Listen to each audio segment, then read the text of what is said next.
Brought to you by Penguin.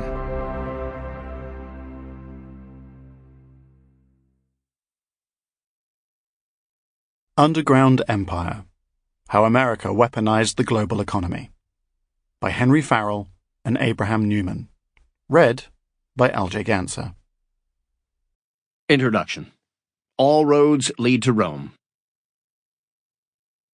It's easy to descend into the underground empire. There are entrances everywhere. Some of them are even signposted. In the Washington, D.C. area, where both of us live, the multi-lane artery of Route I-66 connects the Virginia suburbs to the capital city of the United States. Smaller roads diverge from it toward the Pentagon and the CIA's headquarters in Langley. Route I-66 passes through the Beltway, which loops around the city toward Fort Meade, where the spies and hackers of the National Security Agency, NSA, and U.S. Cyber Command go to work.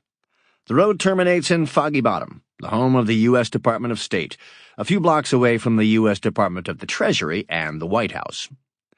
These buildings are the surface manifestations of American empire. Some were designed for public display. The White House and Department of the Treasury have Palladian facades, constructed according to principles descending from the Roman architect Vitruvius, who began as an engineer in Julius Caesar's army. Others are built from reinforced steel and concrete for more utilitarian purposes, barricaded behind fences, cameras, and armed guards. All are connected to the underworld.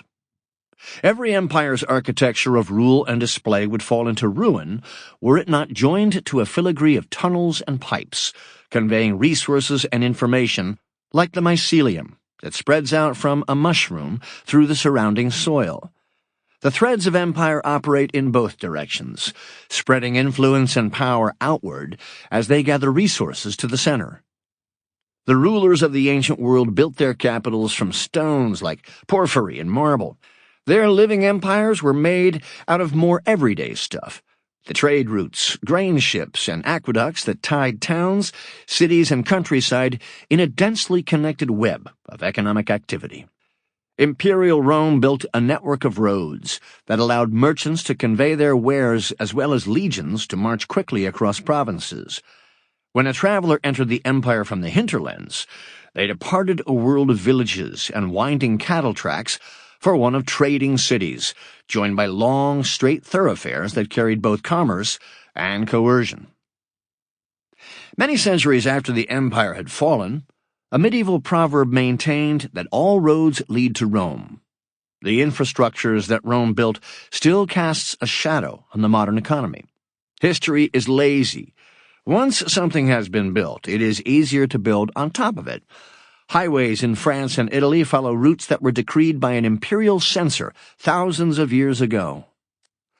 In modern times, much of the real business of empire has moved underground.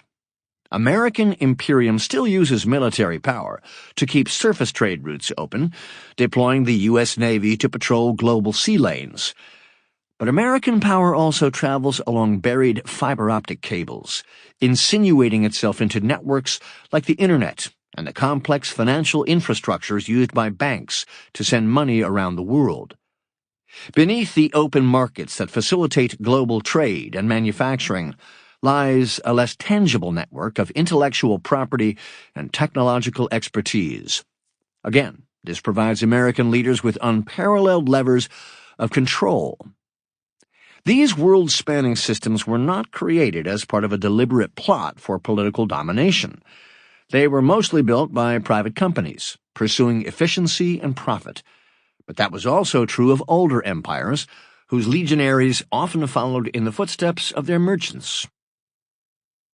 Modern empire has turned the subterranean machineries that enable global markets and information flows, fiber optic cables, server farms, financial payment systems, and the manufacturing systems that produce complex products, such as semiconductors, into tools of coercion.